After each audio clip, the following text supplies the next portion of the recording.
So there's already an unconscious drive to be accepted by others, and that is based on survival.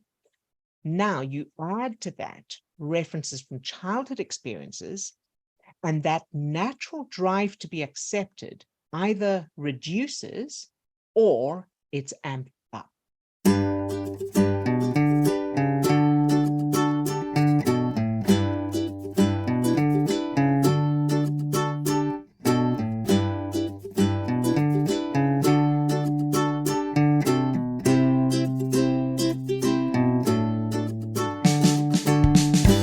Someone wrote to me asking for help regarding feeling self-conscious online.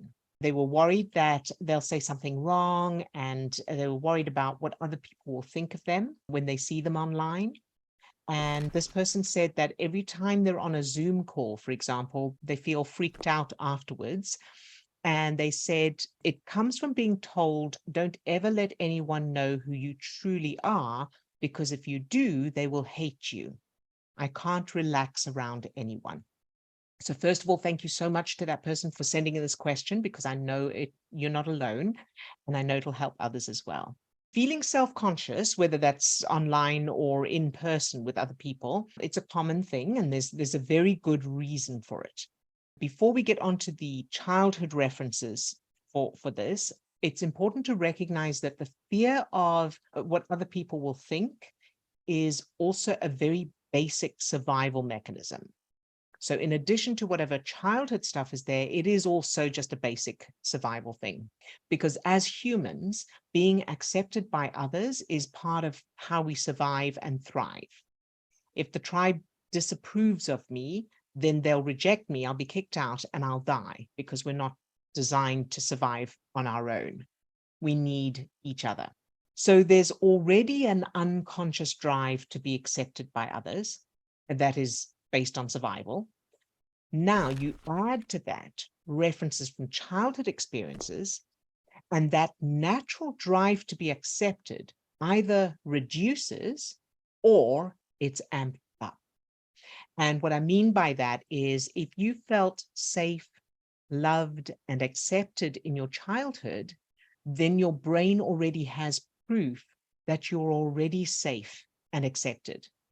And therefore, it doesn't need to be vigilant, which means that results in natural confidence. Or if you did not feel safe in childhood, if you did not feel safe, loved, accepted in childhood, then your brain has proof that you are never safe or accepted. And it's therefore constantly vigilant, resulting in various coping mechanisms, which will vary from person to person, but can include a fear of what other people think. So what's happening in the background is that as you think about being seen on camera, or you watch a recording of yourself, or you think back to an event with someone, your brain is referring not to the facts of the current or recent situation, but to childhood experiences that prove you're not safe. And it's then pumping stress chemicals into your system that create those feelings of not being safe. And your conscious mind is then making the link between this current or the recent experience and those feelings. In other words, your conscious mind is automatically coming up with reasons for those feelings and searching for things that others might judge to explain those feelings. But of course, those feelings are not coming from now, they're coming from childhood. So we want to start with answering the logic of it first for the conscious mind. And the logic is, firstly, people are generally more worried about what you are thinking of them than what they are thinking of you. Okay, so that's the first one. Secondly, as you look at yourself or you think about yourself, you are seeing yourself through the filters of your childhood. You're not seeing objectively, and you certainly can't see through other people's perceptions. So your impression of yourself is not accurate. None of us have an accurate impression of ourselves. And in addition to that, how others are seeing you will be determined not by you, but by their references. So we have no way of knowing how someone else is seeing us, and we certainly have no way of changing how they see us or affecting it. So remind yourself that what you're feeling is the child in you reacting to your childhood experiences and actually nothing to do with the current reality. So it's not actually about being seen online or being on camera or being recorded or being in a room with people. It's about the childhood, and it's the child that's responding to that, reacting to that. So now let's look at those references. So you mentioned being told, don't ever let anyone know who you truly are, because if you do, they will hate you. And you mentioned that you're not able to relax around anyone. So first of all, however you know that you were told that letting people know who you truly are would result in them hating you, be sure to change those memories. So if you, in other words, if you have a memory of being actually told it, or you have an experience that happened, or however you know, or you just know it, however you know it, be sure to change that.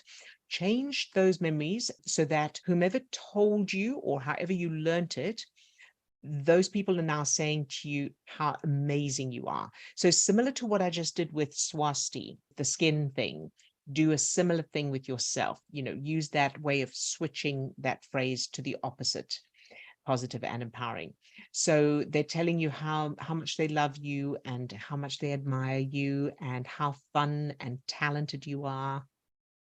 Whatever that little you needed to hear. So keep reminding yourself that the unconscious part of your brain can't tell the difference between reality and imagination, can't use logic or reason, and can't judge something as unrealistic. So it will believe whatever you give it, as long as you allow it to believe it. And then, in addition to changing negative memories, also create new memories from scratch that would prove you are always loved, safe, supported, and admired. You could also imagine talking to the little you and show her proof in the form of new memories that she's wonderful. So create those new memories that prove to that child in you just how amazing she is and just how much she's loved and admired. All right. And then play those new memories until they're established. And then think about going online. Think about you're going to speak online and notice what happens inside you. And if there's anything negative, any negative thoughts or feelings, immediately answer it by reassuring that part of you the way you would reassure a friend. So if a friend was feeling that way about being seen or being heard online, what would you say to that friend? And then also immediately play one of the new childhood memories that proves you're loved and safe. And keep doing that back and forth, thinking about, okay, so let's pretend I'm going to get online now and start speaking. How do I feel? And keep doing that back and forth until when you think of going online and speaking, there are no negative feelings or thoughts. All right, so I hope that helps. But of course, let me know if you need more suggestions or if you need more help or clarification on anything.